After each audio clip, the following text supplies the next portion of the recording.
Perdón, la demora, estaba recibiendo unos mensajes del mecánico de mi auto, que no me tiene unas buenas noticias, así que tuve que escucharlo. Pero bueno, ¿qué hacer? Por Dios, ¿Qué lo que pasó? sale. No, tengo. Mi auto le tuve que hacer el cambio de aro, no sé si más o menos con eso tampoco conozco mucho. Y me salió una fortuna, pero me dijeron, siempre me lo vendieron que era impecable. Lo tuve una semana, ni una gota Ah, de bueno. aceite tenía. Una semana, entonces lo llevé de nuevo y nada, ahora me lo tiene otras 2 semanas, porque le tienen que poner unos aros más grandes, qué sé yo, no sé. Igual le dije, ya está, listo, con todo esto que me decís, lo saco andando y lo pongo en venta. Ay, Dios, qué gastadero de plata que es un auto. Me voy a comprar un monopatín, algo de eso, ya fue. Un eléctrico ahí. Sí, una bici, ya está. Y, no sé. Chocó la camioneta, uff, bueno, ni hablar con un choque. Pero bueno, ¿qué va a hacer? Como que dice que quiere ser este que le cueste, pero no pensé que tanto. Un poquito menos podría ser. Bueno, eh, sí, está dura la cosa, todo está muy caro. Espero que sea de confianza el mecánico. Es de confianza, lo conozco hace años, pero no sé. El tema es que, está bien, entiendo que es un tema de mucho laburo, pero son muchos días, muchos días. O sea, imagínense que el que estaba escuchando el mensaje me estaba haciendo mala sangre porque me dice que me lo va a tener para el miércoles, jueves de la semana que viene. Yo se lo dejé este lunes, o sea, casi 2 semanas. Qué sé yo, no sé, me parece un montón. Bueno, esperen que... ¿dónde está? Formulario, así ya lo habilito.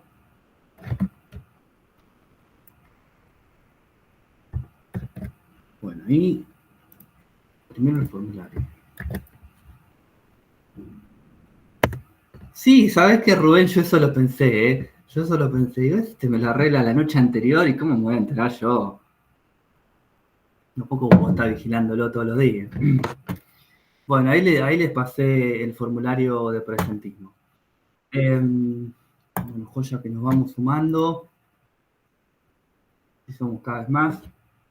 Eh, una cosa que me tengo que acordar la semana que viene, no está porque no podemos, pero háganme acordar. Eh, Vieron que la semana que viene se habilita el, para inscribirse para el año que viene. ¿Sí? Así que háganme acordar y si quieren lo hacemos acá en clase todos juntos por si alguno tiene una duda, porque estaban haciendo un par de cambios en la página. Eh, una de las cosas que a mí, esa me pareció repiola, la verdad que está bueno, es que le van a agregar a todos los cursos una especie de, no le voy a decir temario, pero sí algo así como, está funcionando muy mal, ahora me fijo, algo así como una pequeña descripción de, de lo que es cada curso. Eso está bueno, porque mucha gente a veces se anota y no les queda muy claro a qué se anotaron. Entonces está bueno que hayan agregado eso.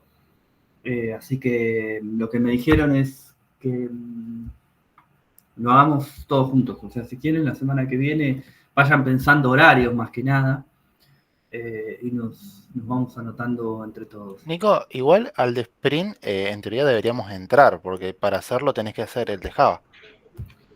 Sí, en teoría sí. El tema es la cantidad de vacantes. Ese es el problema. Por eso yo digo de hacer lo mismo. Nosotros, ¿qué día tenemos? ¿Martes? No, lunes. Ah, buenísimo, porque se abre el lunes. Así que el mismo lunes ya nos podemos anotar. Sí, hay un compañero que preguntó por la Tecnicatura de Desarrollo, también está disponible, pero creo que tiene vacantes también y hay que hacer un ingreso.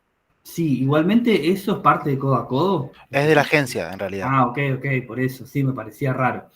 Es de la agencia. Ahí Sí, está. ahí no tengo mucha info, porque yo estoy en codo a codo, conozco la agencia, sí, pero no tengo mucha info. Si quieren, averiguo un poco, pero más que leer lo que está en la página o averiguar por mi cuenta, pero acá me parece que esto es otra cosa. Si nosotros en codo a codo es un cuatrimestre, esto me parece que es algo Sí, es una bastante. carrera, Ah, 3 años, por son eso, tres sí. años, sí, sí. Sí, es Es, bastante.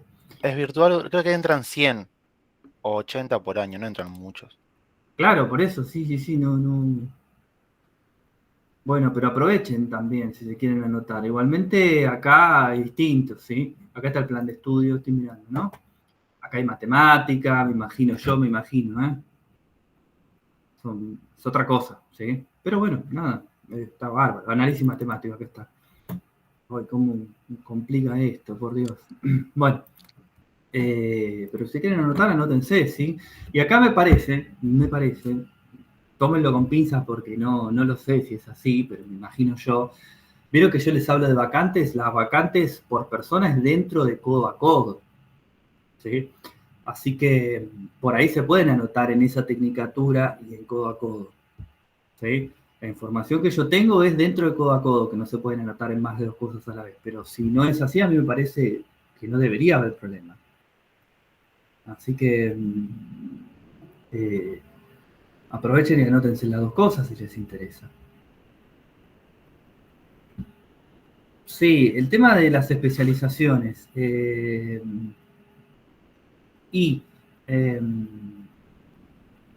No, la especialización nada más, es el tema de las vacantes, porque hay un desgranamiento lógico en el sentido este.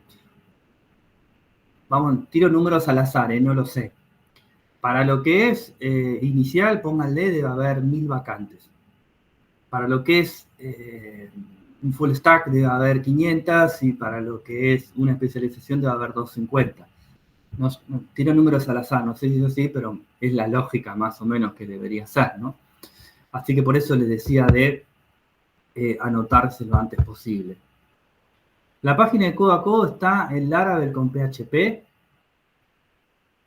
No tengo ni idea, ¿por qué?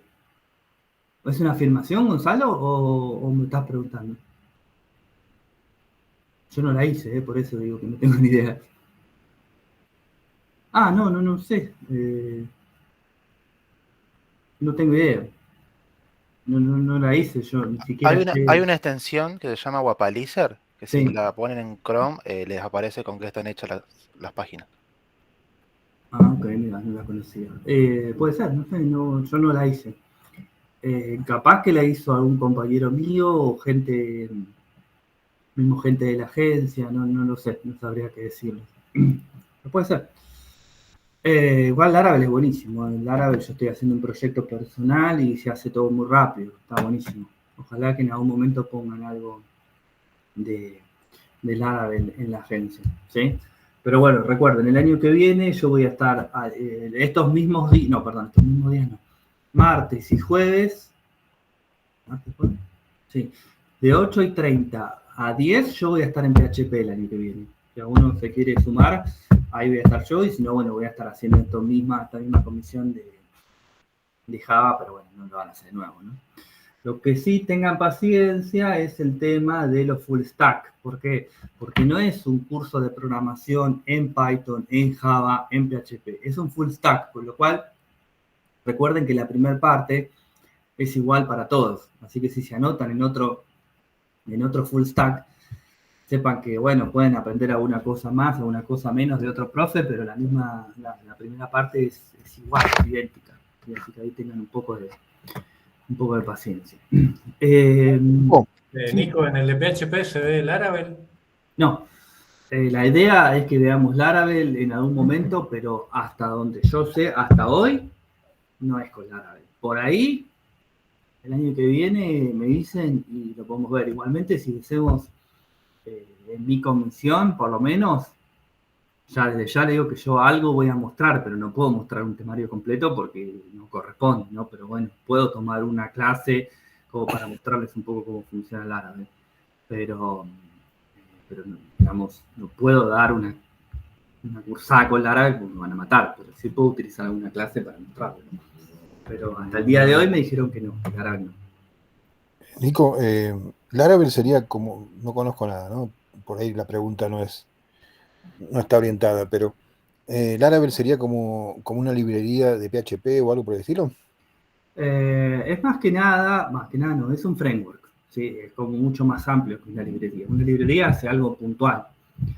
En cambio, Laravel lo que te ayuda es hacer un proyecto de una manera muy rápida, ¿sí? Tenés que aprenderle su sintaxis y un montón de cosas, pero, qué sé yo, por ejemplo, con una instrucción muy básica. El Laravel podés construir un controlador y un modelo de una, y lo único que tenés que cambiarle son los nombres de las tablas. Y es más, si vos seguís cierta convención, ni siquiera tenés que cambiar el nombre de las tablas, ya te las toma automáticamente.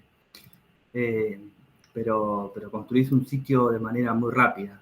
Yo creo que, sin exagerar, se puede hacer un CRUD básico, ¿no? Hiper básico en media hora, ¿sí?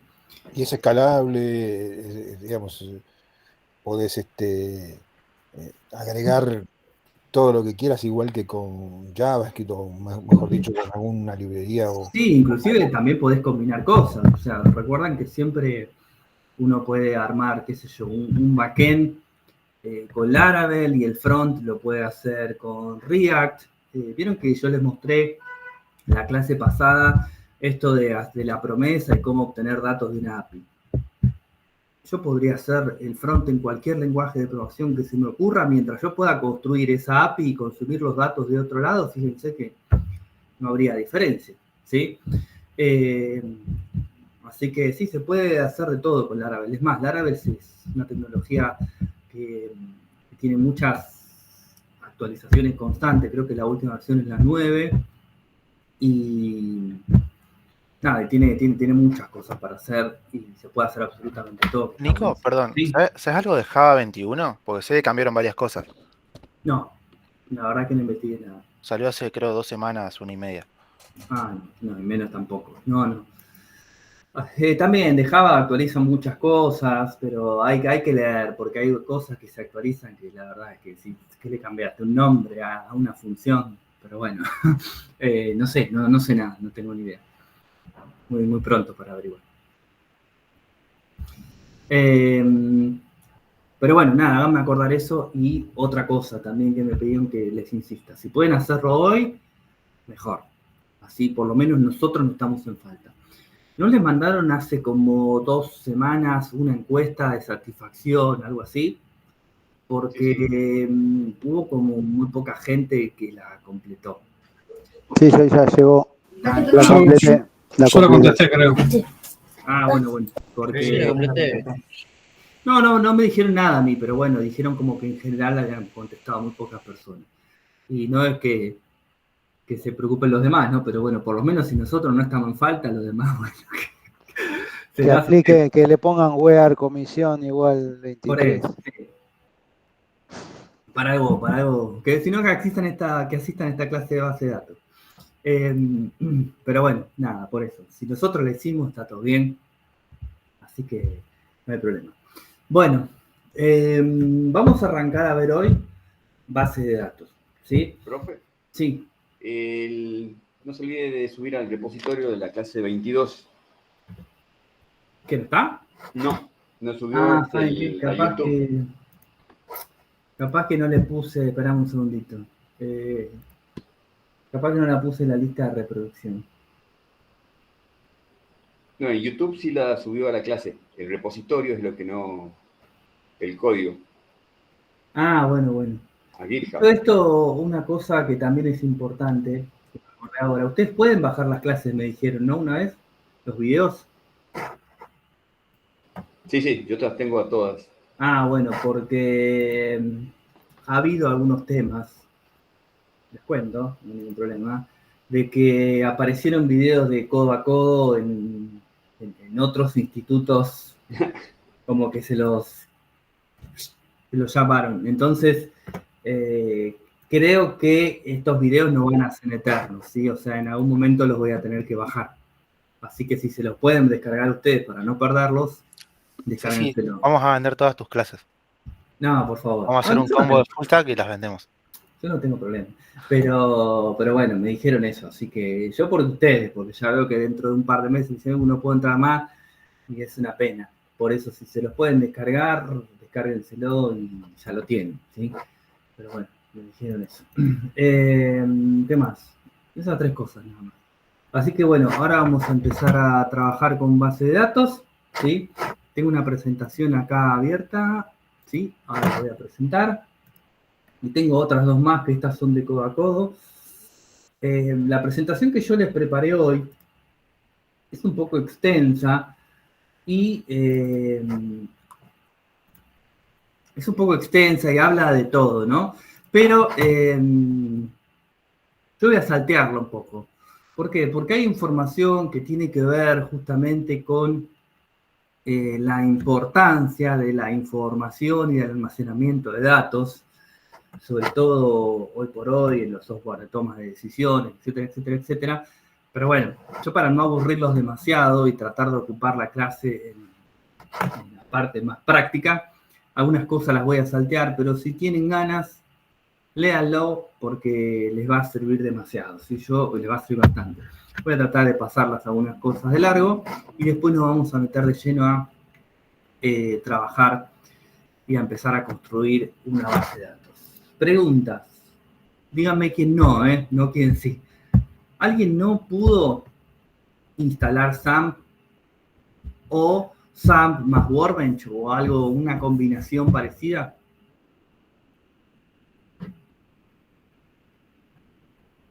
Bueno, estamos bien, parece, joya, buenísimo. Voy a presentar mi pantalla. Sí. Profe, ¿había que conectarlos entre sí o algo así? ¿Habían interpretado la clase? Eso no lo hice, no me salió, sí, había que hacerlo. Claro, el SAMP, ¿sí? El SAMP inicia un servicio, un motor de base de datos MySQL, ¿sí? Y trae su propio gestor de base de datos que es PHP-MyAdmin, ¿sí? A mí en lo personal no me gusta PHP-MyAdmin, entonces yo uso Workbench, que es el producto oficial del MySQL, ¿sí? Entonces, lo que hay que hacer es conectar ese gestor de base de datos con el SAMP. El SAMP, ¿vos lo tenés corriendo? O sea, ¿están los servicios iniciados? Sí, ¿Y menciona el puerto 3306? Sí. Bueno, entonces ahora te muestro un ratito antes de que termine la clase, que vamos a hacer un par de prácticas, cómo te conectás desde el Workbench al SAMP y es muy sencillo, ¿sí? Así, consulta, sí. En el SAMP yo tengo toda la línea del SQL grisada, porque tengo el Workbench. ¿Está bien ahí? Toda la línea del Viste que tenés PHP, SQL, toda la línea. O sea, todo eso, stop, todo eso, no. Y lo tengo el 3306. Me pasa que el 3305 está en el Workbench. A ver si te sigo. ¿El Workbench vos instalaste el Workbench más el motor de base de datos MySQL o solo el Workbench solo? No, con el motor también, por eso. Ah, bueno, ok. Entonces, por eso sí, te digo. bien. Entonces está bien, sí, sí. Está bien así. No voy a poder usar el SAMP toda esa parte, pero lo uso desde el Workbench y es lo mismo. Y listo, ya está. Sí, no hay ningún problema. No hay ningún problema. Ok, ahora sí. Bueno, entonces, voy a venir acá. ¿Sí? Esa es una presentación que yo mismo armé en su momento, tiene un montón de cosas y habla sobre la información y la importancia de la información en el mundo actual, ¿sí? Porque hoy por hoy tenemos problemas diferentes, vamos a decirlo así, de los que teníamos hace 15, 20 años atrás. Hace 15, 20 años atrás teníamos que ver cómo guardábamos la información porque no había dispositivos que pudiesen almacenar la cantidad de datos que nosotros necesitábamos. Hoy por hoy eso ya quedó medio en el pasado y ahora tenemos otro problema que es ¿qué hacemos con toda la información que tenemos guardada? ¿Sí? Hay bases de datos que tienen 300, 400, 500 gigas y es una cantidad de información tan grande que visualizarla no tiene demasiado sentido. Nosotros tenemos que extraer resultados de esa información que tenemos ahí guardada, ¿sí? Esta primera parte, a ver, muestro hasta dónde, habla un poco de eso, de la importancia de la información y sobre todo a qué llamamos dato, ¿sí? Hoy por hoy le decimos también dato a cualquier cosa, y una información o un dato, si nosotros no lo dotamos de cierto contexto, no tiene demasiada importancia, ¿sí? Fíjense, cualquier barra basada, les tiro. Si ustedes tienen un papelito con un número de 4 dígitos guardado, no tiene ningún tipo de relevancia, no tiene ninguna importancia y sigue siendo un dato. En cambio, si ese mismo papelito nosotros le ponemos PIN del cajero o PIN de la tarjeta de crédito, esa información adicional que nosotros le agregamos es el que va a dotar de importancia al dato, ¿sí? Bueno, como les decía, es una PPT larga, ¿sí? Fíjense, bastante larga. Yo voy a empezar desde esta parte, ¿sí? Pero si ustedes quieren leer todo lo demás, bienvenido sea, y si no, les quedará para otra ocasión, ¿sí? Vamos a hablar un poco, o yendo al grano de lo que es una base de datos. No sé por qué me aparecieron estos simbolitos acá cuando lo descargué de mi Drive. Raro, pero bueno. Este es un concepto que a mí me gusta sobre base de datos. Es un conjunto de información relacionada que se encuentra agrupada o estructurada. Y la idea de este conjunto de información es que nosotros podamos recuperar esa información y a través de ese recupero de información nosotros podamos procesarla y lograr algún resultado, ¿sí? A su vez, el concepto o la idea de una base de datos es que le pueda dar o prestar servicios no solo a una aplicación, sino a diferentes aplicaciones, ¿sí? Pero esto es un concepto que bastante me agrada. Esperen que un poco tarde. 38. Bien, somos bastantes.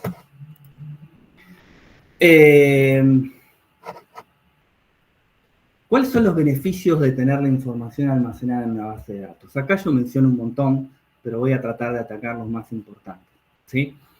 La redundancia mínima es un concepto fundamental. Si yo tengo toda la información almacenada en un solo repositorio, yo me voy a evitar tener información guardada en varios lugares, que más allá de tenerla guardada en varios lugares, el problema que nosotros tenemos es que después eso se empieza a desactualizar. Si yo tengo un archivo de Excel con clientes, tengo una base de datos con clientes y tengo un archivito de Word con información de mis clientes. Uno de mis clientes, no sé, se muere o se va a vivir a otro país o lo que sea. Yo lo elimino en mi archivo de Excel y me olvido de eliminarlo en mi Word y me olvido de almacenarlo en mi base de datos de Access.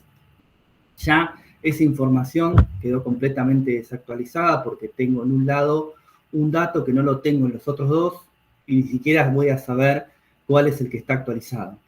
Porque este que eliminé podría entender yo que podría ser un dato viejo y los otros dos son más nuevos porque tienen un dato más, cuando es justamente la inversa. Entonces, lo primero que me sirve un gestor o un motor de base de datos, o las dos cosas, es para evitar la redundancia de información y tenerla toda guardada en un solo lado y siempre actualizado, ¿sí? La independencia de los datos es que yo puedo tener mi información almacenada en una base de datos y poder acceder a ellas a través de diferentes aplicaciones. Nosotros estamos pensando hoy por hoy, cuando vamos a construir una aplicación, es construye una aplicación que accede a una base de datos, ¿sí? Está perfecto y es lo que vamos a hacer. Pero sepan ustedes que no solo puedo acceder desde mi aplicación, sino que la misma información que yo guardo en esa base de datos la puedo acceder desde otras aplicaciones que se pueden conectar a la misma base de datos o inclusive desde algún programa enlatado. Un programa enlatado es un software como podría ser Power BI, como podría ser ClickView, MicroStrategy, Tableau, no sé cómo se dice, que son software que se pueden conectar a una base de datos y a partir de ahí procesar información para obtener algún resultado, ¿sí? Todos los programas a la vez pueden acceder a esa base de datos y el motor de base de datos va a ser capaz de responderle a todos sin ningún tipo de problema. Si no se va a colgar, no, nada, va a poder responder la información o lo que necesiten a todos los programas sin inconveniente. El acceso se puede dar a través de distintos lenguajes de programación. Todos los lenguajes de programación que existen en el mercado existen o tienen algún tipo de librería para poder conectarse con todos los motores de base de datos. Yo desde Java me puedo conectar a MySQL, me puedo conectar a Oracle, me puedo conectar a SQL Server, me puedo conectar a Postgres, me puedo conectar a una base de datos no relacional MongoDB. Todos los lenguajes de programación tienen algún tipo de librería para poder conectarme con todos los motores de base de datos. ¿Sí? ¿Qué más? Voy a tratar de pasarlo para no ser tan denso con este tema, ¿sí? ¿Qué más le puedo comentar? Seguridad, acceso y auditoría. Esto es fundamental. En un motor de base de datos, en una base de datos, yo voy a poder configurar ciertas acciones para yo siempre tener mi información segura. De dos maneras posibles. Por un lado, puedo configurar un modo auditoría, ¿sí? SQL Server lo tiene, no sé si lo tiene MySQL. Un modo auditoría es que va a empezar a guardar un registro de transacciones de lo que hace cada usuario que se conecta al motor de base de datos. Entonces, si alguien elimina un registro, si alguien elimina un dato, yo voy a poder tener todo trazable, toda una trazabilidad de cuándo se hizo, qué usuario se hizo, a qué hora se hizo. ¿Sí? Algo fundamental. Y por otro lado, también podría configurarle una serie de trabajos que se llaman, obviamente, se llaman jobs, donde yo podría decirle que todos los días a las 2 de la mañana o todos los días a las 3 de la mañana realice una copia de seguridad de mi base de datos. Dentro de ese mismo trabajo yo le puedo decir inclusive que, por ejemplo, el nombre físico que le va mandando, que le va creando al backup, le agregue la fecha. Entonces yo podría tener una carpeta con todos los backups de todos los días del mes.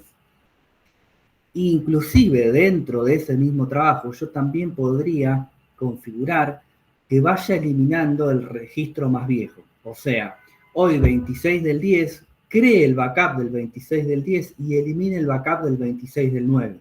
Entonces, de esta manera yo podría tener 30 días de backup siempre disponible en mi máquina. Porque, ¿qué pasa? Si yo no hago esta acción, y a mí me ha pasado, por olvidármelo, llega un momento que se me llena el disco y ya no hace más backup. Y ahí ese es un problema porque no me guarda los nuevos. Entonces, eso también se puede configurar, se puede hacer sin ningún problema. ¿Sí? Tienen todos los beneficios que tiene guardar información en una base de datos. Nosotros, cuando pensamos en una base de datos, pensamos en la típica base de datos que conocemos, que es una base de datos, no sé si escucharon el nombre, pero una base de datos relacional, que es el tipo de base de datos más común y más estándar que se usa y que viene de los años 70. Así que imagínense que no es algo nuevo para nada.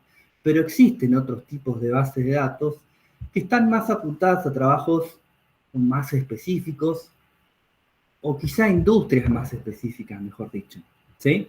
Que son las bases de datos jerárquicas, las de red y las de orientados, y los tipos de bases de datos orientados a objetos, ¿sí?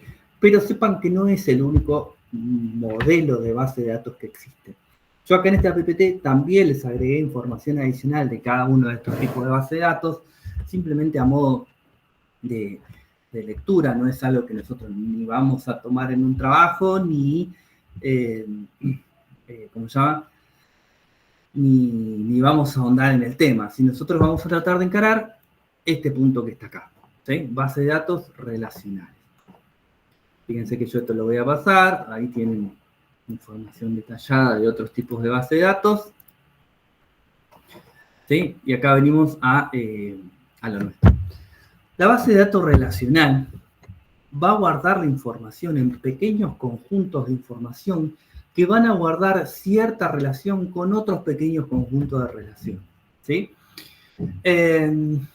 Una explicación como súper básica, pero que está buena y a mí me lo aplicaron en la facultad así, es que un motor de base de datos o una base de datos podría ser una cajonera que va a almacenar ropa y cada uno de los cajones de esa cajonera va a guardar distintos tipos de ropa, media, ropa interior, remeras, buzos, pantalones, ¿sí? Toda esa información, ¿qué relación va a tener entre sí? Bueno, que todos van a ser ropa, pero yo voy a guardar cada cosa en su lugar, ¿sí?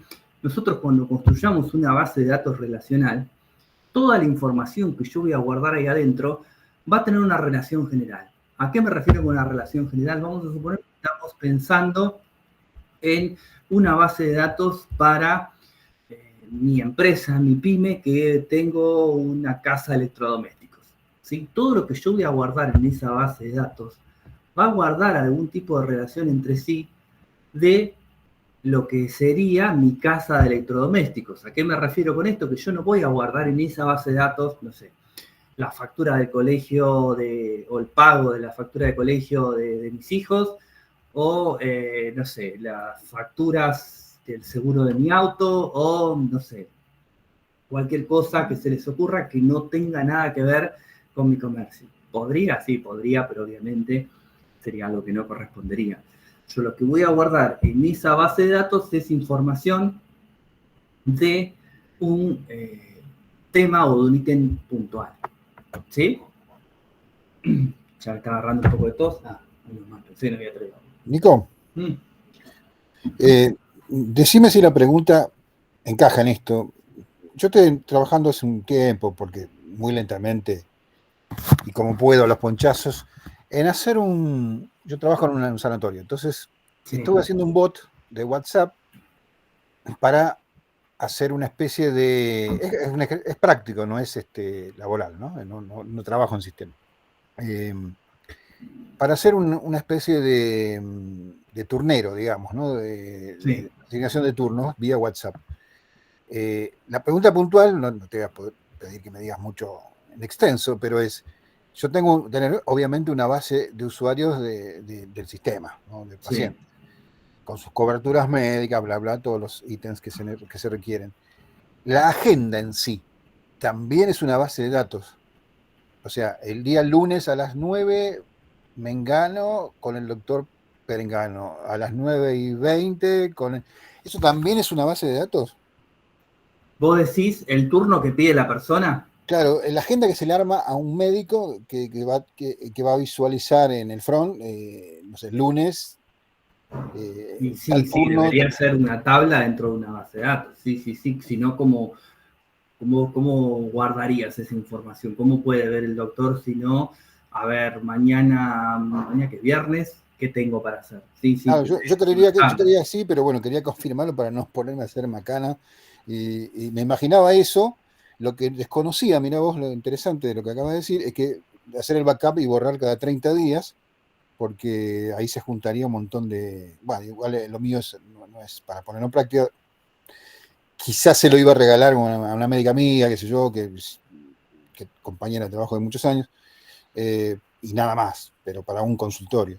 Yo trabajo en un lugar donde hay, no sé, 80 médicos, o sea, ahí tienen un sistema que anda malísimamente mal, pero grande. Claro. Entonces quería analizar un poquito eso y yo me imaginaba eso, ¿no? Una agenda donde vos lo pones en base de datos y después lo desplegás en un front, después lo llamás desde el front. Claro, sí, lo que hay que pensar bien es cómo sería ese modelo de datos.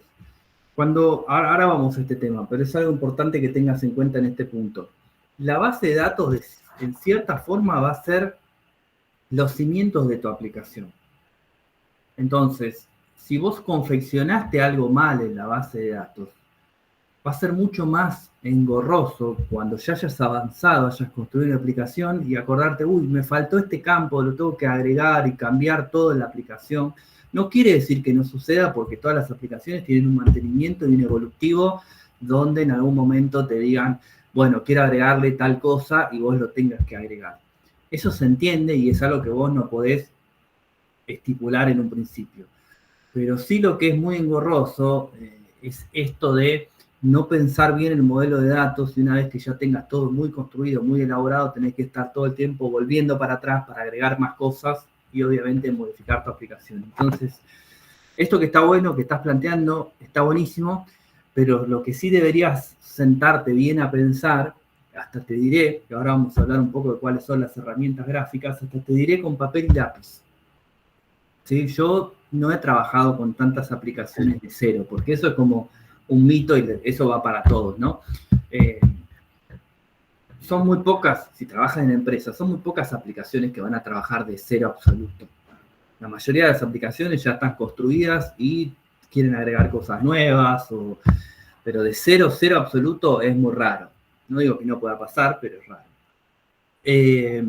Entonces, si se da el caso que tengan que hacer esto, lo ideal es sentarse en una silla y empezar a pensar y agarrar papel y lápiz y escribir y tachar y volver a hacerlo, pero hasta que no les quede ninguna duda de cómo tiene que funcionar su base de datos. Hay una página de B-Diagram, creo que se llama. Sí. No sé cómo se llama, pero sea lo que vas, que es un DER, y ahora les voy a contar un poco qué es un DER. Y tengo una presentación por ahí también que se las voy a compartir. Ok, gracias, Nico. De nada. Esto es un esquema de una base de datos relacional. ¿Sí? La base de datos relacional va a estar dividida en fragmentos más chicos, los cajones de la cajonera, ¿sí? Donde yo voy a almacenar información puntual de todo ese entorno de información, donde yo voy a guardar información específica de algo. Fíjense que yo acá tengo lo que yo les mencionaba recién, una especie de esquema de una casa de artículos de compra-venta, ¿sí? Pongámosle Garbarino el sistema, ¿no? Frávega, ¿sí?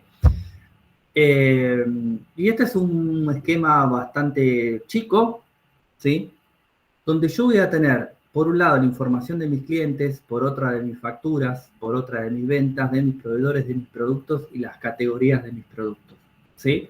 Y fíjense que hay una línea, que todavía no la vamos a tocar ese tema, hay una línea que une los distintos grupos de información. Y esa es la relación que van a tener entre sí los distintos grupos de información, ¿sí? También lo vamos a ver, no se preocupen. ¿Cómo llego a este esquema?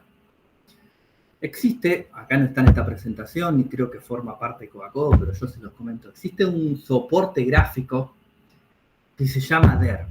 Un DER es un diagrama de entidad-relación. La idea en ese DER es que nosotros nos sentemos a pensar cómo es el flujo de trabajo. Ese flujo de trabajo, ¿saben cómo se averigua? Preguntando, ¿sí? Cuando yo tengo que hacer un trabajo desde cero, cuando a mí me piden hacer una aplicación desde cero, tengo que tomarme el trabajo de analista funcional, ponerme en otro rol y preguntar. No entiendo esto, cómo funciona, explícame qué pasa cuando yo inicio en este punto, cómo llego hasta este punto, hacer todo ese proceso, todo ese flujo de información. Y en esa indagatoria, en esa investigación, ahí empiezo a anotar de alguna manera cuál es toda la información que yo necesito, ¿sí? Por ejemplo, no sé, si yo tengo una aplicación que va a vender, ¿cómo se llama? Como les decía acá, no me sale, electrodomésticos, no me salía. Yo tengo que indagar, pero es una sucursal única, tiene sucursales, hace entrega a domicilio, es solo retiro en mostrador. Todo ese tipo de preguntas, si ustedes lo analizan, también les va a devolver información adicional o no, que ustedes van a poder necesitar almacenar en su base de datos o no, ¿sí? Si ustedes tienen una empresa que no tiene una sucursal, ahí ya tienen un dato que no va a hacer falta que almacenen. De más está decir que está bueno poner cosas para que sea más escalable, sí, pero vamos a un ejemplo más puntual. Pero todo ese análisis funcional lo van a tener que hacer para poder llegar a construir un primer diagrama de entidad-relación, ¿sí? Que inclusive, y a mí me sirve así, no quiere decir que a todos les sirva igual, muchas veces está bueno hacerlo en papel y lápiz. ¿Por qué? Porque el escribir a mí, cuando yo escribo a mano, a veces como que se me fijan más las ideas, ¿sí? Hay gente que directamente utiliza una aplicación en la computadora y listo, pero a mí cuando me siento a escribir me resulta más fácil, ¿sí? A ver, ¿qué compartiste, Oscar? Ah, es el de recién. Sí. Este no lo conocía, pero hay muchísimos programas que sirven para tal fin. Sí, está bueno. Pero bueno, nada. Ese diagrama de entidad-relación va a ser el primer boceto antes de hacer esto. Esto es un esquema, ¿cómo se le llama? Bueno, es un esquema ya finalizado de cómo debería quedar mi base de datos, ¿sí? Pero esto, el paso anterior a llegar a esto, es el famoso diagrama de entidad-relación o DER, ¿sí? Bueno, volvamos acá un toque y ya vamos a hablar de base de datos. Esperen que lo tenía en algún lado. No. ¿Dónde está? Me salté algo. Acá. Acá yo tengo un pequeño gráfico que es lo que voy a hablar ahora. ¿Sí? Cuando nosotros escuchamos nombres de motores de base de datos como SQL Server, como MySQL, como Oracle, como Postgre, todos esos motores de base de datos tienen un lenguaje de programación en común. ¿Sí? Y ahora sí hablo de un lenguaje de programación, no es como cuando hablábamos de HTML. Hay un lenguaje de programación que es para trabajar con base de datos que se llama SQL, lenguaje de consulta estructurado. SQL Server y MySQL lo que hicieron fue tomar esas siglas y ponerlo como un nombre propio. ¿Sí? Discutible, porque es como que se apoderaron de un nombre que es un lenguaje de programación, ¿no? Pero bueno, dejámoslo ahí. Este lenguaje de programación es un lenguaje de programación común, con lo cual si yo aprendo a trabajar en MySQL es muy probable que pueda migrar sin ningún tipo de problema a SQL Server o a Oracle. Hay algunas diferencias muy mínimas, bastante tontas, inclusive en algunos puntos que no entiendo por qué cambiaron, pero no hay grandes diferencias, ¿sí? Este lenguaje está dividido en dos grandes grupos de información o dos grandes grupos de instrucciones. Por un lado, lo que se llama DDL, que significa lenguaje de definición de datos, y por otro lado, DML, que significa lenguaje de manipulación de datos. Todo lo que está en el grupo DDL, el primero, son el conjunto de instrucciones que a mí me van a permitir construir la estructura de toda mi base de datos, ¿sí? Ya sea crear tablas, crear una base de datos, primero que nada.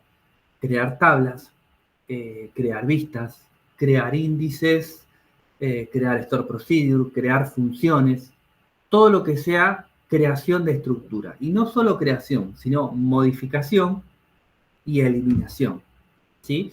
Pero crear la estructura, no los datos que contiene adentro, ¿sí? Y por otro lado, vamos a tener lo que es el DML, que es la manipulación de los datos.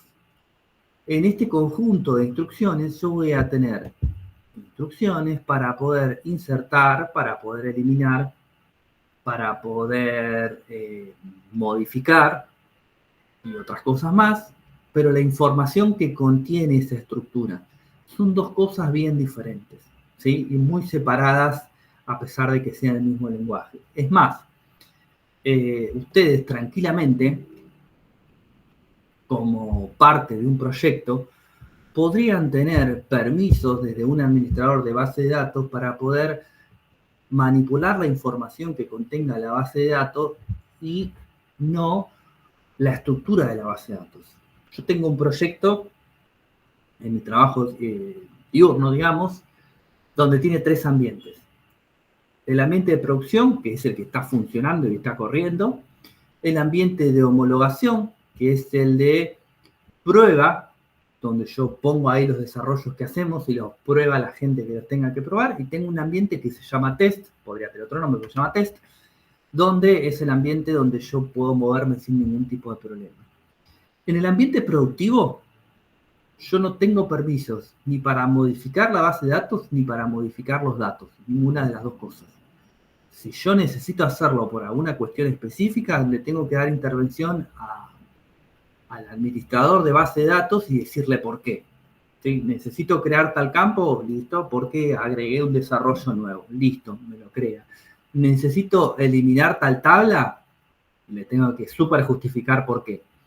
Y si necesito modificar alguna otra cosa, también, todo se lo tengo que justificar por qué.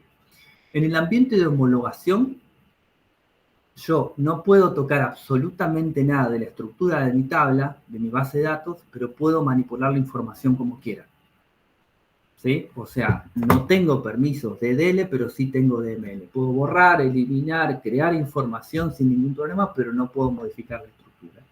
Y en el ambiente de test, yo puedo básicamente hacer lo que sea, ¿sí? O sea, modificar la base de datos como yo quiera y modificar la información como yo quiera. Por eso les decía que es todo un mismo lenguaje, pero son dos grupos bien definidos, ¿sí? Volvamos acá un toque, ¿Se entendió eso? Acá.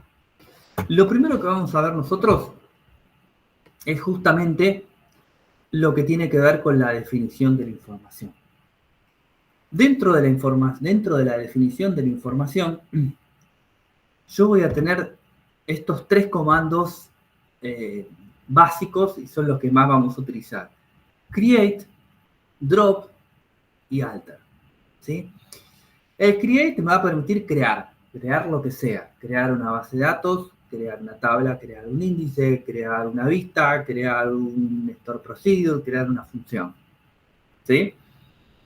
El drop, elimino lo mismo que hice anteriormente, con los mismos elementos, también lo voy a poder eliminar. Y el alter, obviamente, voy a poder alterar algo que ya esté creado. ¿Sí? Bueno, vamos a la acción. ¿Algo de lo que dije no se entendió? ¿Quieren preguntar algo? No hay ningún problema, mientras yo tomo un poco de agua. ¿Estamos bien? Bueno, pues ya voy a poner un poquitito acá la cámara, simplemente para tener un poquito más de ancho de banda. Yo tengo corriendo mis servicios de SAMP. ¿Sí? Tengo corriendo mi MySQL y tengo corriendo mi Apache. Yo lo que voy a hacer es, voy a abrir mi Workbench y les voy a mostrar primero qué es lo que tengo que configurar. Se me abrió en otra pantalla, como siempre, ahí. Tengo varias conexiones con distintas bases de datos. Tengo permisos acá, no es que es tan sencillo. Y el primero, fíjense que dice localhost. Yo le voy a dar botón derecho, Edit Connection. Esto es lo que ustedes tienen que configurar para conectarse el Workbench con su servidor de base de datos local. Este es el hostname, el puerto 3306, que es el que les mostré que está corriendo, y username root, sin ningún tipo de contraseña. ¿Por qué? Porque yo así lo configuré en un principio. Insisto con esto, si ustedes están recién arrancando y no quieren volverse locos ni complicarse con algunas cuestiones, traten siempre de dejar todo tal cual está. ¿Sí? Todo tal cual está y así no van a tener problemas. Si no, se les puede complicar un poquito porque puede ser que el puerto sea otro y se hayan olvidado, o la contraseña si se la olvidaron, es un tema. Pero si no, una vez que tienen guardada la conexión, le dan clic ahí, no le embole este mensaje que aparece ahí, y vamos a empezar a trabajar sobre esto. Esta es la vista principal de Workbench. Del lado izquierdo, donde dice esquemas, tengo almacenado las bases de datos que yo tengo creadas. Fíjense que tengo creado un montonazo, ¿sí? La mayoría no tengo idea qué son simplemente pruebas que fui creando. Después tengo que hacer una limpieza un día, pero son todas mis bases de datos, ¿sí? Del lado derecho, si yo cierro acá, fíjense que está todo grisado, no puedo hacer nada. Lo que tengo que hacer es crear un archivito SQL. Lo que yo voy a crear a continuación, seguramente lo habrán escuchado en algún momento, es el famoso script. Un script de base de datos es código de programación, pero de una base de datos, ¿sí? Lo que yo les voy a mostrar ahora es lo más sencillo del mundo, pero recuerden hacerlo como una regla mnemotécnica porque se puede mandar una macana importante, ¿sí? Si yo me paro sobre cualquiera de estas bases de datos, ¿sí? Acá no tengo la posibilidad de decirle nuevo script parado sobre una base de datos, ¿no? Pero si yo creo uno nuevo acá, fíjense que puedo escribir lo que sea. Ahora vamos a ver qué vamos a escribir. Pero yo tengo un montón de bases de datos acá al costado creadas, ¿sí? Entonces, claramente, esto está disociado de todo esto que está acá. Yo necesito asociarlo de alguna manera para saber que lo que yo vaya a escribir acá se ejecute puntualmente sobre alguna de las tablas de las bases de datos que yo tengo acá. Y viene la famosa instrucción use, ¿sí? Yo le voy a decir use, por ejemplo, anexo, voy a ejecutar,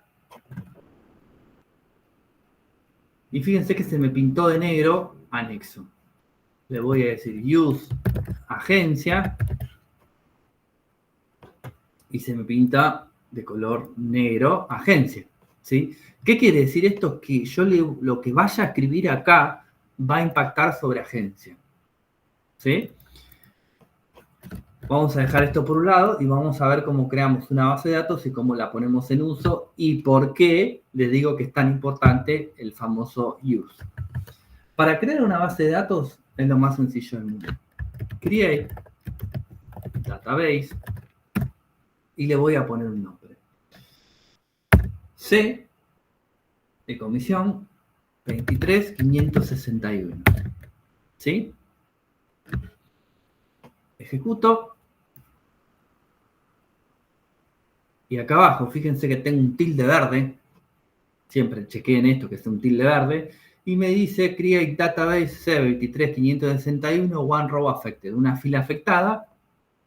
Y acá no va a aparecer, ¿sí? Pero yo le tengo que dar clic acá a refrescar.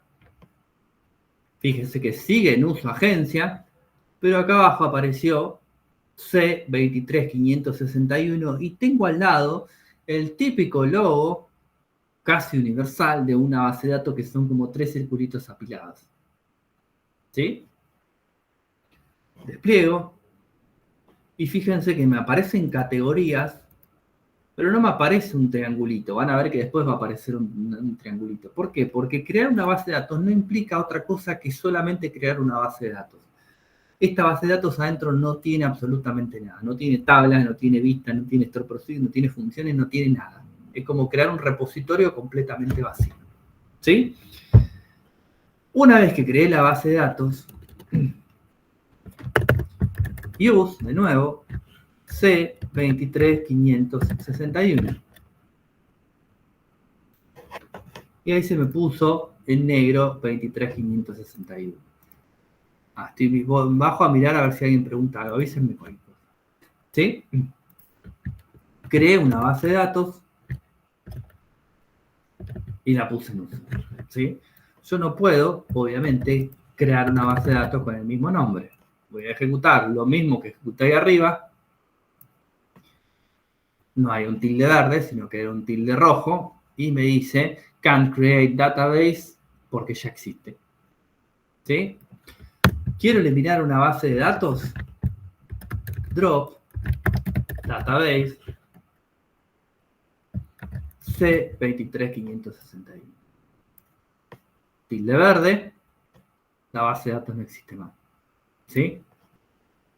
Si le doy al use 23561, me dice error porque no la conozco. ¿Por qué? Porque no existe más, porque ya la eliminé. ¿Sí? ¿La puedo volver a crear? Sí, la puedo volver a crear. La puedo volver a poner en uso. Y ahí está. ¿Sí? La puedo crear, la puedo eliminar y la puedo poner en uso. Algo importante a tener en cuenta cuando hablamos de base de datos. No hay vuelta atrás en nada. ¿Sí? Yo no tengo un control Z para poder deshacer lo que ya hice. Si yo elimino una base de datos, se va a eliminar con toda la información que tiene adentro. ¿Sí? Y no tengo si tuviese un backup es otra historia, no estoy hablando de eso, ¿no? Pero me refiero que no hay una acción inmediata que yo pueda hacer para volver atrás lo que hice. ¿Sí? Y no advierte, profe, ¿no? No hace ningún tipo de advertencia. Fíjense que yo la eliminé, me dicen que no hay ningún problema. ¿Por qué? Primero porque nosotros no deberíamos trabajar desde la base de datos, a no ser que sea estrictamente necesario. Por ejemplo, yo tengo una aplicación a la mañana en mi trabajo diurno, nueva, que estamos construyendo hace poco, de una aplicación vieja que ya existía. ¿Sí? Esa aplicación vieja que ya existía, el cliente la estaba utilizando. ¿Sí? Nosotros estamos construyendo una nueva. Yo no le puedo entregar al cliente una aplicación nueva, espectacular, re linda, con todos los chiches habidos por haber, pero decirle, mirá que está vacía, tenés que ponerte a cargar toda la información desde el principio de los tiempos de tu aplicación anterior, porque primero no la van a usar, segundo me van a decir de todo, y tercero va a terminar fracasando, por más moderna y linda que sea. Entonces, ¿qué tengo que hacer yo? Tengo que migrarle la información de sus sistemas viejos a su sistema nuevo. Pero ¿qué pasa? Si me pongo a cargar vía la plataforma nueva que nosotros construimos la información de 1000 clientes, no sé cuántos tiene, y voy a estar otros 6 meses cargando la información vía plataforma, cosa de que es inviable. Entonces, lo que se hace es entrar a la base de datos y cargar la información vía base de datos. No hay así como no hay ningún tipo de advertencia sobre lo que se está eliminando, tampoco hay ningún tipo de advertencia sobre lo que se está cargando. Se carga la información y lo que está. La única advertencia que puede haber, y después la vamos a charlar un poquito más adelante cuando sepamos de qué estamos hablando, es si hay algún tipo de restricción de clave primaria o clave foránea. ¿Sí? Pero si no, no hay ningún tipo de restricción de nada, ni de lo que se ingresa, ni de lo que se altera, ni de lo que se borra. ¿Sí? Entonces, volvamos un toque. La base de datos que yo creé, 23561, tiene 4 categorías. Fíjense que estas 4 categorías están completamente vacías y habla de tablas, de vistas, de store procedures y de funciones. ¿Sí? La tabla es el grupo de información menor donde yo voy a agrupar la información en función de el tipo de información que voy a almacenar. En otras palabras, sería el cajón. En el ejemplo medio tontito que yo se los di al principio. Sería el cajón donde yo voy a guardar en este medias, en este ropa interior, en este buzos, en este pantalón. ¿Sí? Y volviendo al esquema ese que yo les mostré, va a ser la información de mis clientes, la de mis ventas, la de mis proveedores y la de mis productos. ¿Sí? Una vista es una especie de copia virtual de la información que tiene mi tabla. ¿Y eso para qué sirve una vista? Sirve para no disponibilizar la información de mi tabla, sino disponibilizar, por ejemplo, la información de una vista. ¿Sí? Por ejemplo, si yo tuviese una aplicación que consuma una vez por día la información de alguna de mis tablas que está acá, si yo le digo que consuma información de mi tabla directamente, por ahí puedo poner en riesgo alguna información que está acá en mi tabla o puedo de alguna manera bloquear la información, cosa de que no es nada seguro. Entonces yo lo que podría hacer es decirle, bueno, te creo una vista para que vos consumas la información desde la vista. Entonces, si la persona consume la información de la vista y se bloquea o lo que pasa, no hay, o lo que pueda pasar, no hay ningún tipo de problema. Mis tablas siguen estando seguras porque es otra cosa. ¿Sí? Un store procedure es un procedimiento almacenado. Yo puedo crear ahí un store procedure que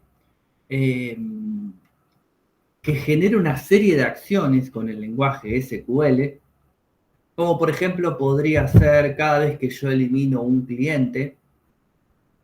Después hablaremos que la información en realidad no se borra, pero no importa, vamos a suponer que yo quiero eliminar la información de un cliente, que cuando yo quiero eliminar ese cliente, que se elimine toda la información en todas las tablas habidas y por haber que esté relacionada con ese cliente. Si ese cliente hizo ventas, hizo compras, si hizo devolución de compras, todo lo que esté relacionado con ese cliente lo voy a eliminar en cascada. Eso lo puedo construir con un store procedure, ¿sí? O podría crear algún store procedure que me devuelva una información calculada en función de, no sé, todas las ventas que se hicieron en el mes. Podría armar un store procedure que me devuelva toda la información de sucursal por sucursal, cantidad de ventas que se hicieron día por día. ¿Sí? Como si fuese un reporte, lo podría generar con un store procedure. Y una función es muy similar a un store procedure, solamente que una función no va a modificar la información de ninguna de mis tablas. ¿Sí? Esperen que yo alguien. Víctor, ¿qué quiere decir ti?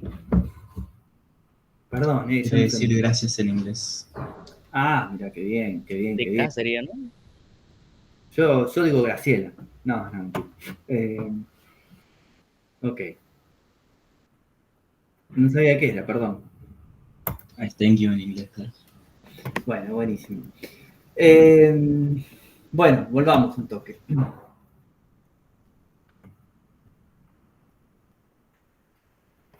Volvamos entonces. Bueno, entonces, todo muy lindo. Pero yo necesito empezar a crear cosas acá adentro para poder almacenar información. Lo primero que vamos a ver es cómo crear una tabla, ¿sí? Voy a crear un campo en blanco porque a mí no me deja crear una tabla si no tienen que sea al menos un campo, pero después le damos énfasis a eso que voy a crear ahora, ¿sí? Primero creamos una tabla. Para crear una tabla, create table, no database. Le voy a poner un nombre, productos, ¿sí? Abro y cierro paréntesis, y dentro de esta apertura y cierre de paréntesis van a ir los argumentos. ¿Y los argumentos cuáles van a ser? Van a ser los campos que yo voy a crear, ¿sí? Voy a crear uno, después lo charlamos ahora, pero tengo que poner algo sí o sí, si no me va a dejar.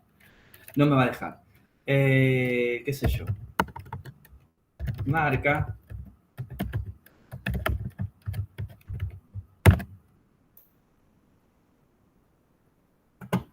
Algo creo, por eso está en verde. Esto ahora lo charlamos en un ratito, no sean ansiosos. Pero yo voy a venir acá y voy a refrescar, y fíjense que ahora me apareció un triangulito en tables. El triangulito, ¿qué quiere decir? Que hay algo ahí que yo voy a poder abrir y visualizar. Hago clic ahí, y fíjense que me apareció el nombre de la tabla que acabo de crear, que se llama productos. También hay un triangulito ahí. Yo hago clic acá y fíjense que se me vuelve a abrir y me dice que dentro de la tabla productos hay columnas, índices, foreign key y trigger. No le den bola al triangulito de foreign key y trigger porque acá le pillaron la gente de Workbench porque debería haber seguido la lógica de todo, pero fíjense que no tiene nada. Sin embargo, este triangulito de columnas sí, y me dice que hay una columna que se llama marcar, le puse. Bueno, la idea es que se llame marcas, no importa. ¿Sí? Se llama marcar, y acá abajo me aparece información de qué tipo de datos es. Y ahora vamos a charlar de eso. ¿Sí? Si yo quiero eliminar esto, drop database, no, porque va a eliminar toda mi base de datos completa. Drop table productos. Ejecuto.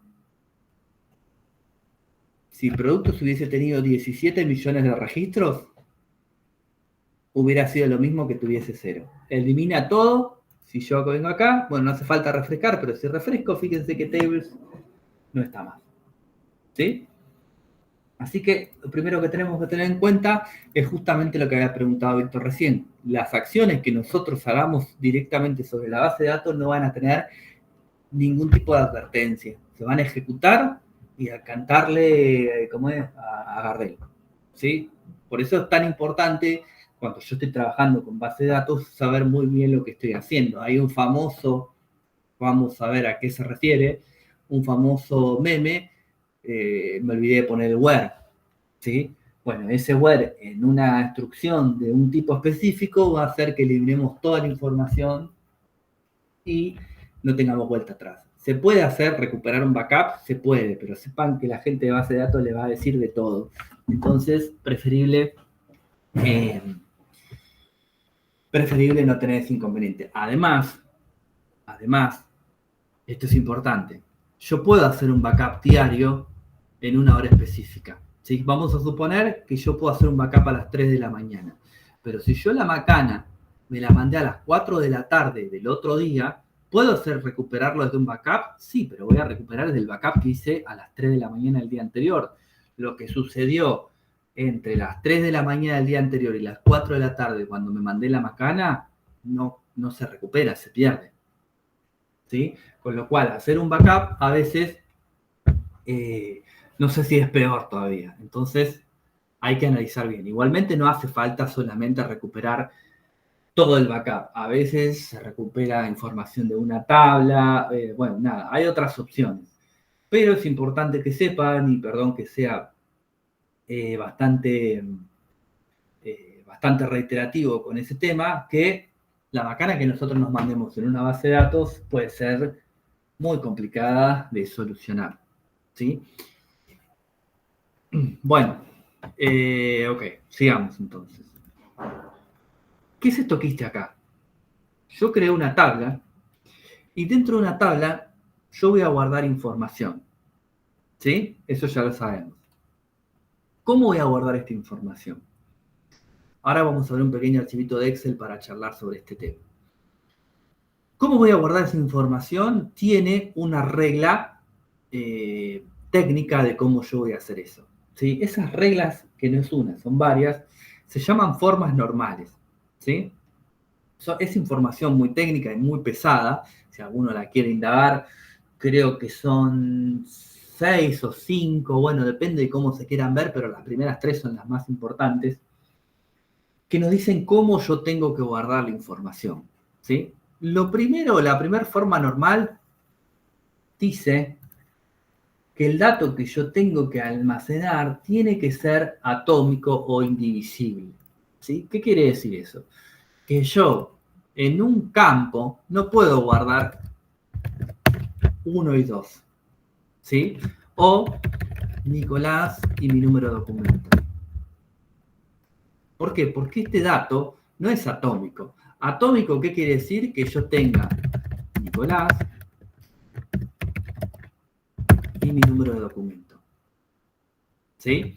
Entonces, la primera forma normal es la más sencilla de todas, ¿sí?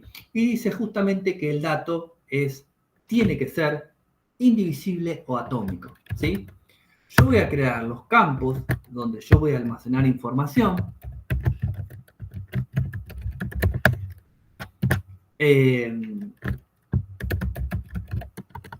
Domicilio y localidad.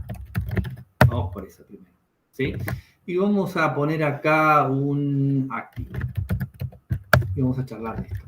Entonces, nosotros ya sabemos que esto yo no lo voy a poder hacer, ¿sí? Yo acá voy a tener que guardar, vamos a ponerle en vez de ID para no confundir un código, ¿sí? Vamos a pensar en un código de cliente. Después hablamos un poco mejor de esto.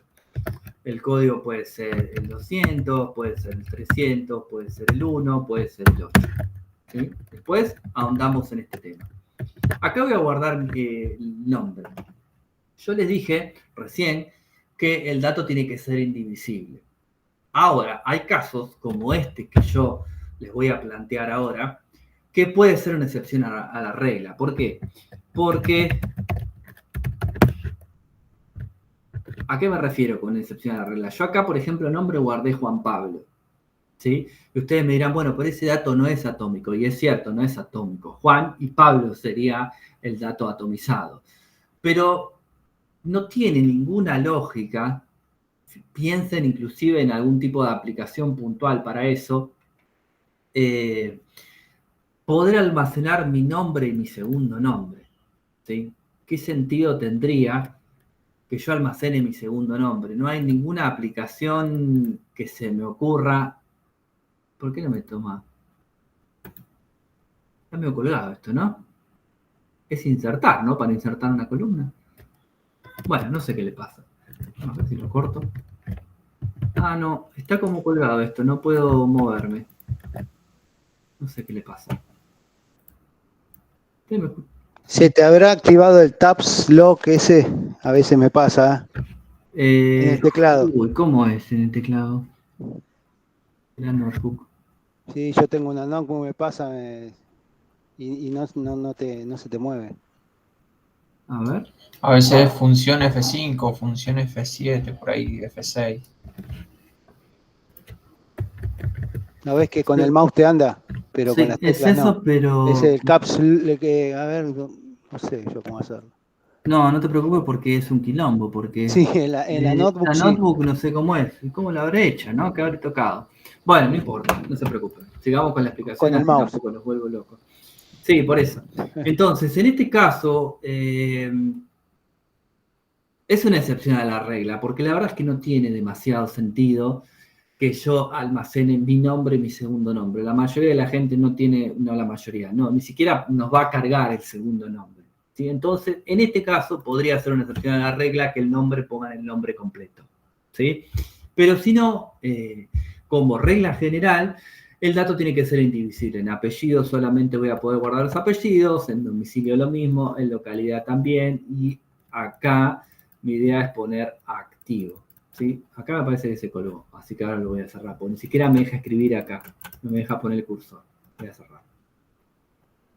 Bueno, no importa, después lo sigo. ¿Sí? Entonces, esa es la primera forma normal. Todas las formas normales tienen que incluir la anterior. ¿A qué me refiero con ella?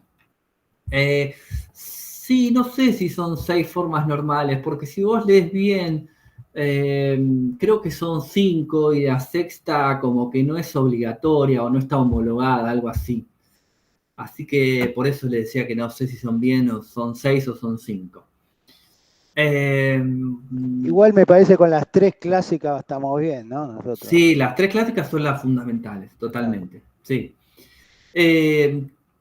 Para que una base de datos esté en la segunda forma normal, tiene que estar incluida la primera. O sea, las superiores incluyen la primera. Es una cosa más que obvia, pero es algo para tener en cuenta. ¿Sí? Si una base de datos o una tabla, como lo quieran llamar, les dicen que está en la segunda forma normal, ya tiene incluida la primera. Después, con el correr de las clases, vamos a ir viendo por lo menos las otras 2. Pero vamos a encarar por esto. Entonces, yo voy a tener que guardar la información en campos. ¿Sí? Cada una de estas celdas se van a denominar campos, que va a tener una información específica. Y ahí entra en juego un poco lo que son los tipos de datos. ¿Sí? MySQL, iba a decir JavaScript, cualquiera, maneja distintos tipos de datos que yo voy a poder decirle a la tabla que son los que se van a almacenar ahí. Tenemos por un lado los tipos de datos alfanuméricos, ¿sí? Por otro lado vamos a tener los tipos de datos numéricos, después vamos a tener los tipos de datos dates, que van a guardar fechas, y por otros tenemos otros más que después vamos a ir viendo, ¿sí? Tenemos alfanuméricos, numéricos, vamos con estos primero, y después con los alfanuméricos. Los tipos de datos numéricos tenemos los siguientes. Acá. Tiny, int. Vamos a poner esto, lo voy a cortar acá, así me queda todo como texto. Ahí. Tengo el tiny int, tengo el small int, tengo el int, tengo el big int, y ahora les voy a explicar la diferencia, esperen que primero los copios. Y después tengo los tipos de datos float, decimal y top. ¿Sí? Los tipos de datos que solo admiten números enteros están en la familia del int. El int viene del int de entero. ¿Sí? ¿Y cuál es la diferencia entre cada uno de ellos? Es el número máximo que pueden soportar. ¿Sí? Que pueden soportar, me refiero al número máximo que se puede guardar. El TinyInt puede almacenar un número desde menos 128 hasta 127. ¿Sí? Entonces, cuando yo tenga que guardar información, no solo voy a analizar lo que tengo que guardar, como cuando les comenté del tema del DER, sino también eso que tengo que guardar, cuál es la expresión máxima que va a poder almacenar. Y les doy un ejemplo muy tonto, pero muy sencillo. ¿Sí? Cada uno de estos tipos de datos van a ocupar un lugar en el disco rígido de mi máquina, porque la idea es que esto persista constantemente. Yo no voy a guardar la edad de una persona, porque la edad es un campo que yo puedo calcular. ¿Sí? Pero vamos a suponer que necesitamos guardarlo. ¿Sí? O otra cosa, mejor. O la altura de una persona. ¿Sí? La altura o la edad, cualquiera de los dos ejemplos viene bien. Si yo lo tuviese que almacenar, yo no voy a almacenar un espacio de disco rígido gigante. ¿Por qué? Porque yo si estoy hablando de edad, una persona puede tener entre 0 y ¿qué? No sé, no me traiga ningún ejemplo de la India, de esos que hay que tienen 130 años, que para mí los anotaron mal, no es que tienen 130 años. Pero bueno, una persona puede tener hasta máximo 105, 110 años, qué sé yo. No sé. Entonces a mí un tipo de dato tiny me vendría perfecto, ¿sí? ¿Por qué? Porque el número máximo que puedo almacenar ahí es de menos 128 hasta 127. Entonces, si yo tuviese que guardar la edad, este tipo de dato, me vendría perfecto. ¿Sí? Ahora, si yo tuviese que guardar la altura de una persona, acá se me complicó, no puedo valerme un tiny. ¿Por qué? Porque una persona puede medir desde 0 hasta, no sé, 210, si estamos hablando en centímetros. 210, 220, qué sé yo, un basquetbolista esto de la NBA, más de 220, 220 y pico, no puede medir, ¿sí? Entonces, este tipo de datos a mí ya no me va a servir, porque el número máximo que podría guardar es 127. Entonces, aparece el SmaltInt. El SmaltInt puede guardar menos 32.768 hasta 32.767. ¿Sí? Fíjense que hay un salto bastante grande entre este y este. ¿Sí? Yo acá con un SmaltInt puedo guardar un número bastante más grande que con un int. ¿Sí? ¿Puedo almacenar o me va a traer algún problema que yo quiera almacenar un número más grande? Sí, cuando yo quiera hacer un insert en un SmaltInt con un número más grande, me va a tirar un mensaje de warning, ¿sí? Que me va a decir que el dato se corrompió. No, directamente cuando estamos hablando de un entero no me lo va a agregar, me va a tirar un mensaje de error. ¿Sí? Sí. Hay mic abierto, no sé si querían preguntar algo. No, perdón, se me abría solo. Ah, bueno, no pasa nada. Bueno, con respecto al int y al bint, se los traigo para la semana que viene porque pueden almacenar números muchísimo más grandes y no me lo acuerdo de memoria claramente, pero después la semana que viene se los traigo en una tablita o algo, pero pueden almacenar números mucho más grandes y obviamente esto tiene que ver con lo que nosotros necesitemos almacenar, ¿sí? Pero siempre estos 4 primeros tipos de textos tipos de datos numéricos van a poder almacenar solamente números enteros. O sea, la parte con coma, si yo la quiero guardar acá, la puedo guardar, sí, pero la parte con coma va a quedar desechada. ¿Sí? Con lo cual incurrí en error porque la parte con coma se perdió. Solamente me va a guardar la parte de dato entera. Entonces, si yo quiero crear acá un campo de tipo entero, ¿lo voy a poder hacer? Sí. Vamos a ponerle acá. Altura.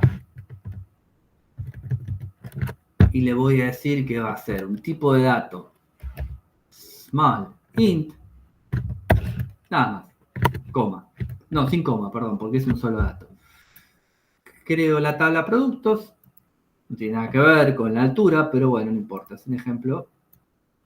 Y ahora yo tengo una tabla productos creada que tiene al menos un campo que es altura. Y fíjense que acá abajo, cuando yo me paro, me dice de qué tipo es justamente el tipo de dato que yo le dije que era SmaltInt. Entonces, en altura, yo puedo crear o puedo almacenar, mejor dicho, todas las alturas que yo quiera. ¿Sí? No hay un límite, la base de datos puede pesar 500 gigas, 600 gigas, 700 gigas, pero la única restricción que voy a tener es que en altura puedo almacenar un número máximo de 32.767 y un mínimo de menos 32.768.